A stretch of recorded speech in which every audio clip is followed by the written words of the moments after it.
Market में 7 से 8 साल स्पेंड करने के बाद मुझे ये बात समझ में आ चुकी है कि ट्रेडिंग का गेम प्रिडिक्शन का नहीं है बल्कि पोजीशन का है। अगर आप भी डायरेक्शन प्रिडिक्ट करते हैं बट आप उस डायरेक्शन के हिसाब से सही ट्रेड नहीं ले पाते हैं, जहां पे आपके टारगेट्स डिफाइंड हो, जहां पे आपके लॉसेस डिफाइंड हो, तो आप कहीं ना कहीं गलती कर रहे हैं। In this video we are going to learn about call condors and put condors and how to effectively use it, finding the trend in the markets. इसके बारे में हम डिटेल में बात करेंगे, लेकिन वीडियो शुरू करने से पहले एक वार्निंग आपको जरूर दे देता हूं। अगर आप उनमें से हैं जिनको क्विक प्रॉफिट्स चाहिए मार्केट्स में, जब भी मोमेंटम आए तो आपको एड्रेनलिन पंप चाहिए, तो ये स्ट्रैटेजी आपके लिए नहीं है। ये स्ट्रैटेजी उन लोगों के लिए है जो अपनी ट्रेडिंग में लॉन्जेविटी चाहते हैं, कंसिस्टेंसी चाहते हैं और मार्केट में देर तक टिके रहना चाहते हैं। Hi everyone, welcome to Fingrad. चलिए स्टार्ट करते हैं कॉल कॉन्डोर्स और पुट कॉन्डोर्स के बारे में एक ट्रेडर की नजर से समझने का। चलिए सबसे पहले एक कॉल कॉन्डोर और पुट कॉन्डोर बना के देखते हैं कि ये डिफरेंट कैसे है एक नॉर्मल आयरन कॉन्डोर से।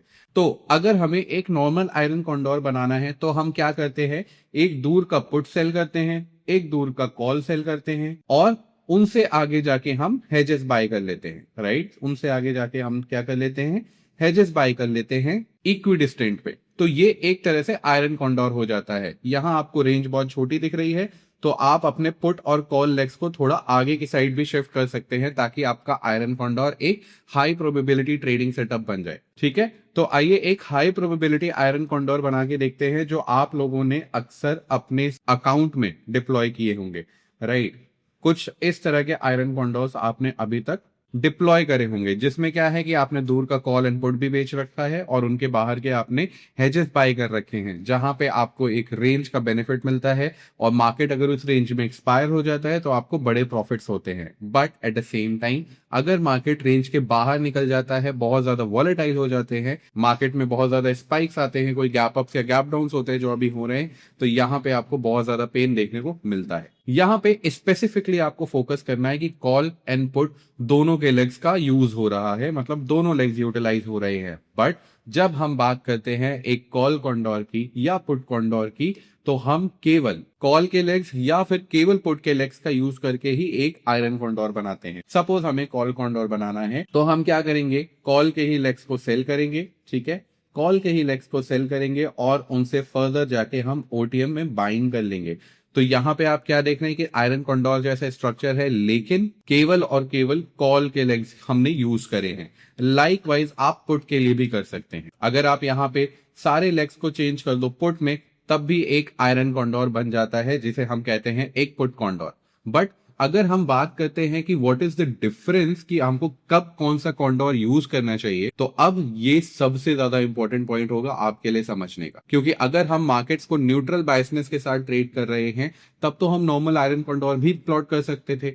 तो कॉल कॉन्डोर और पुट कॉन्डोर कब करना चाहिए, तो यहां पे होता है एक सबसे मेजर डिफरेंस। आप जब भी मार्केट में कोई ट्रेंड आइडेंटिफाई कर रहे हो, it can be a big trend या फिर साइडवेज से थोड़ा सा बुलिश या साइडवेज से थोड़ा सा बेयरिश, तब आप कॉल और पुट कॉन्डोर्स को यूज करेंगे। सपोज आपने एक्सपेक्ट किया कि मार्केट अपनी एटीएम से थोड़ा ऊपर जा सकता है, तो आप वहां पे कॉल कॉन्डोर्स करेंगे। और अगर आपने एनालाइज किया कि मार्केट अपने एटीएम से थोड़ा नीचे जा सकता है, तब आप पुट कॉन्डोर्स को डिप्लॉय करेंगे। किस तरह से करेंगे, तो उसके लिए आइए समझते हैं हम कॉल कॉन्डोर्स और पुट कॉन्डोर्स के रूल्स। तो हमें करना क्या है, अगर हमें ट्रेंड आइडेंटिफाई करना है तो हमें ऑब्वियसली एक डायरेक्शनल मार्केट चाहिए होगा। तो उस ट्रेंड को आइडेंटिफाई करने के लिए हम 1 घंटे का टाइम फ्रेम यूज करने वाले हैं निफ्टी के चार्ट पे। और हम अगर इसे निफ्टी के चार्ट में कर रहे हैं तो हम इसे वीकली भी ट्रेड कर सकते हैं, बाय वीकली भी ट्रेड कर सकते हैं और मंथली भी ट्रेड कर सकते हैं। ठीक है, मैं यहाँ पे आपको जो भी रूल्स बताऊंगा वो वीकली के हिसाब से बताऊंगा। तो हमें 1 घंटे का टाइम फ्रेम सेलेक्ट करना है निफ्टी के चार्ट पे और प्लॉट कर देने हैं 2 एक्सपोनेंशियल मूविंग एवरेजेस। अगर आपने एक्सपोनेंशियल मूविंग एवरेज के वीडियोस नहीं देखे हैं,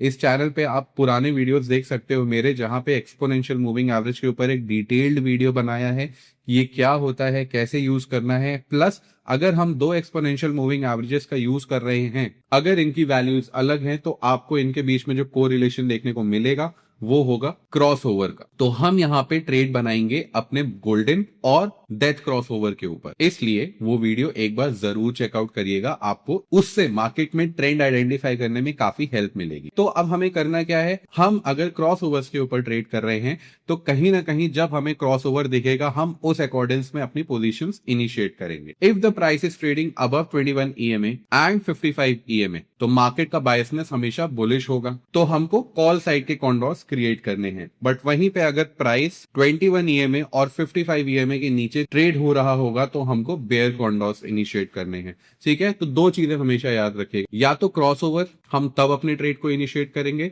और या फिर प्राइस इसके ऊपर या नीचे ट्रेड हो रहा होगा हम तब अपने ट्रेड को इनिशिएट करेंगे। अब हमें ये ट्रेड इनिशिएट कैसे करना है, हमें करना है एटीएम का लेग बाय। सपोज हमको एक गोल्डन क्रॉसओवर मिला या फिर प्राइस हमारा 21 और 55 EMA के ऊपर ट्रेड हो रहा है, तो हम क्या करेंगे, हम एक कॉल कॉन्डोर बनाएंगे। और कैसे बनाएंगे, एटीएम के कॉल को हम करेंगे बाय, उससे 200 पॉइंट ऊपर जाके हम एक कॉल करेंगे सेल, उससे फर्दर 200 पॉइंट्स ओटीएम जाके हम करेंगे एक और लेग सेल कॉल का, और फाइनली उनसे फर्दर जाके 200 पॉइंट हम करेंगे एक हेज बाय। इससे हमारा एक कॉल कॉन्डोर तैयार हो जाएगा डायरेक्शनल। अगले पॉइंट पे चलने से पहले देख लेते हैं कि ये बनेगा कैसे। सपोज हमको कॉल कॉन्डोर बनाना है तो हम क्या करेंगे, एटीएम का लेग हमने किया बाय, इससे 200 पॉइंट हमने बाहर जाके हमने किया सेल, इससे फर्दर 200 पॉइंट्स हमने जाके बाहर किया सेल, और इनसे फर्दर 200 पॉइंट्स बाहर जाके हमने कर दिया bye.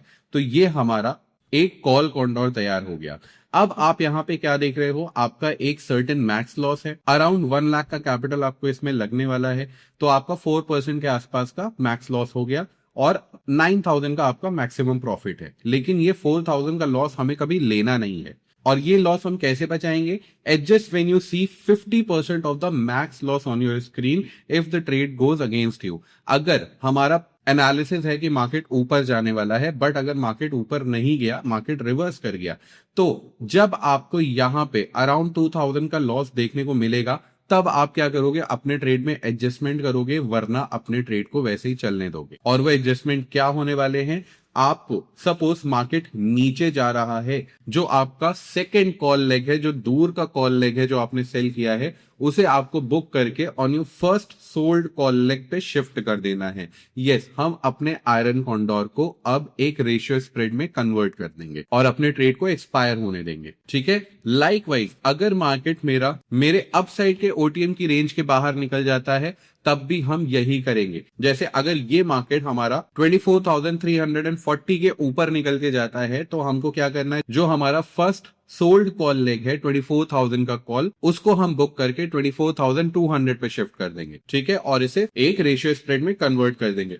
That is all that you have to do. बाकी अगर हम प्रॉफिट्स की बात करें, तो हम अगर 2000 का लॉस लेने को तैयार है, तो प्रॉफिट्स हम हमेशा 4000 के आसपास का बुक करेंगे। जब भी हमको 4000 का प्रॉफिट दिखेगा, हम अपने ट्रेड को बंद कर देंगे। ठीक है, तो अभी हमने समझ लिए रूल्स, और अब आइए हम कर लेते हैं सिमुलेशन। सबसे पहले हम चलते हैं चार्ट्स के ऊपर, और यहाँ पे इंडिकेटर्स में जाके 2 EMA प्लॉट कर लेंगे। ठीक है, हम यहाँ पे 2 EMA प्लॉट कर लेंगे। एक EMA की सेटिंग हमें कर देनी है 21, राइट। इसकी हम विड्थ थोड़ी सी चौड़ी कर देते हैं, हम इसको थोड़ा सा थिक कर देते हैं, और सेकेंड EMA हमें कर देना है 55। हम इसका सोर्स क्लोज का ही रखने वाले हैं। ठीक है, कलर इसका कर देते हैं रेड, और इसको कर देते हैं थोड़ा सा ब्रॉड, राइट। तो हमारी स्क्रीन पे अब प्लॉट हो गए चार्ट के साथ EMAs। ठीक है, अब अगर एग्जांपल देखते हैं कि यहां पे हमको एक बुलिश क्रॉसओवर देखने को मिला या गोल्डन क्रॉसओवर देखने को मिला, जब हमारा fast exponential moving average slow exponential moving average के ऊपर क्लोज हो रहा है अराउंड 6 जून को, राइट। 6 जून को अगर हमको ये क्रॉसओवर देखने को मिला, तो हम ये ट्रेड इनिशिएट करेंगे करंट वीक की एक्सपायरी के लिए, क्योंकि पहले थर्सडेज को एक्सपायरी होती थी, और अगर आपके पास 5 ट्रेडिंग डेज हैं, तो आप इसको करंट वीक में डिप्लॉय करोगे। अगर उससे कम होते, मतलब 3 ट्रेडिंग डेज आपके पास है, तो आप इसको बाई वीकली डिप्लॉय करोगे, राइट। 6 जून को हमको यहाँ पे देखने को मिला गोल्डन क्रॉसओवर, और ट्रेड अगर हमें इनिशिएट करना है तो हम इनिशिएट करेंगे 11:15 बजे। 10:15 बजे क्रॉसओवर हुआ है, तो 11:15 बजे हम अपने इस ट्रेड को इनिशिएट करेंगे 6 जून के लिए। ठीक है, हम तो आते हैं 2 घंटे के साथ आगे। एटीएम का हमने किया एक कॉल बाय, इससे फर्दर 200 पॉइंट हमने किया एक कॉल सेल, इससे फर्दर 200 पॉइंट एक कॉल सेल और फर्दर जाके हमने किया एक कॉल बाय। हमारा ट्रेड इनिशिएट हो गया। 4440 का हमारा मैक्स लॉस है और एस्टिमेटेड मार्जिन अराउंड 1 लाख का लगने वाला है। हमें क्या करना है, जब भी हमको यहाँ पे 2000 के आसपास का लॉस दिखता है, 2200 का, हम यहाँ पे एडजस्टमेंट्स करेंगे। राइट, फर्दर आगे चलते हैं। या फिर 4000 के आसपास के प्रॉफिट्स में हम अपने ट्रेड को बुक करेंगे, जो अराउंड यहाँ पे हमको हो सकते हैं। राइट, 5000 का यहाँ पे आपको प्रॉफिट दिखा, आप अपने ट्रेड को यहाँ पे कर दोगे कट। ठीक है, ये एक एग्जांपल हो गया। अगला हम देख लेते हैं बुल बेयरिश क्रॉसओवर, और ये ट्रेड फेल हो रहा है। राइट, यहाँ पे आपको एक डेथ क्रॉसओवर देखने को मिला और इसके बाद आपको ये भी दिखा कि मार्केट रिवर्स कर गया। तो अगर ऐसे में हम एक पुट कॉन्डोर बनाते तो हम अपने लॉसेस को मिटिगेट कैसे करते, आइए इसकी बात करते हैं। डेट, ये क्रॉसओवर आपको देखने को मिला है 13 जून के दिन। अगर हम बात करते हैं, ये क्रॉसओवर बना है 12:15 बजे, तो हम अपने ट्रेड को 1:15 बजे इनिशिएट करेंगे, क्योंकि फ्राइडे का दिन है तो आप इसको थर्सडे के लिए इनिशिएट कर सकते हैं। राइट, तो हम इसको 1:15 बजे इनिशिएट करेंगे। ठीक है, हमने क्या करना है, हमें एटीएम का पुट बाय करना है, इससे 200 पॉइंट्स एक पुट सेल करना है, फर्दर 200 पॉइंट्स एक पुट सेल करना है, और फर्दर 200 पॉइंट एक पुट और बाय कर देना है। ये आपका पुट कॉन्डोर तैयार हो गया। हमारा मैक्सिमम लॉस 3700 का है, तो जब भी हमको 1900 का लॉस देखने को मिलेगा स्क्रीन पे, हम अपने ट्रेड में एडजस्टमेंट्स करेंगे। राइट, 2 घंटे के साथ आगे चलते हैं। अराउंड 1900 का लॉस हमको यहाँ देखने को मिल रहा है, तो हम क्या करने वाले हैं, तो जो दूर का मेरा पुट का सोल्ड लेग है उसे हम करेंगे बुक। 24,300 के लेग को हम करेंगे बुक और उसको शिफ्ट कर लेंगे 24,500 पे। राइट, एक लेग हमने कर दिया ऐड। ये मेरा रेशियो स्प्रेड बन के रेडी हो गया। हम यहाँ पे अब इस ट्रेड को ऐसे ही आगे जाने देंगे। राइट, हम यहाँ पे इस ट्रेड को ऐसे ही आगे जाने देंगे। अराउंड 1200 का हमको अभी लॉस हो रहा है। अगर मार्केट यहाँ पे एक्सपायर होता है तो 2500 से ज्यादा का लॉस हमको देखने को नहीं मिलेगा। राइट, और आगे चलते हैं। ठीक है, एक्सपायर होते होते मार्केट हमको यहाँ पे 2400 का लॉस देखने को मिला। एक चीज और, अगर हमको लॉस दिख रहा है हमारी स्क्रीन पे, इसको भी मिटिगेट किया जा सकता है। आप अपने पुट के लेग्स को थोड़ा थोड़ा टुवर्ड्स द मार्केट शिफ्ट कर सकते हैं, थोड़े थोड़े प्रीमियम्स गेन कर सकते हैं, जिससे आपके ये जो लॉसेस हैं ये भी आपको नहीं होंगे। बट मेरा काम यहाँ पे आपको लॉसेस और प्रॉफिट्स नहीं, एक प्रोसेस बताने का है। आई होप आपको इस वीडियो से ये समझ में आया होगा कि कॉल कॉन्डोर्स और पुट कॉन्डोर्स को कैसे ट्रेड करना चाहिए। अगर मार्केट ट्रेंडी हो जाता है, डायरेक्शनल हो जाता है, तब भी आपकी हेल्प करेगा। अगर मार्केट थोड़ा सा भी अगेंस्ट जाता है तो आप इसको मिनिमम लॉसेस में कट डाउन कर सकते हैं। इस ट्रेड की सबसे अच्छी ब्यूटी ये है कि आपका आरआर हमेशा आपके फेवर में रहता है। तो अगर आपका एनालिसिस 70% ऑफ द टाइम में गलत हो रहा है, तब भी आप अपने आप को मार्केट में सस्टेन कर सकते हैं। इस वीडियो के लिए इतना ही। मिलते हैं अगले वीडियो में एक और नई लर्निंग स्ट्रैटेजी के साथ। अगर आपको इस वीडियो से कोई भी क्वेरी है, आप नीचे कमेंट में पूछ सकते हैं। अगर आपको मेरे समझाने का तरीका अच्छा लगा तो इन वीडियोस को लाइक कर सकते हैं एंड डू फॉलो फिनग्रैब।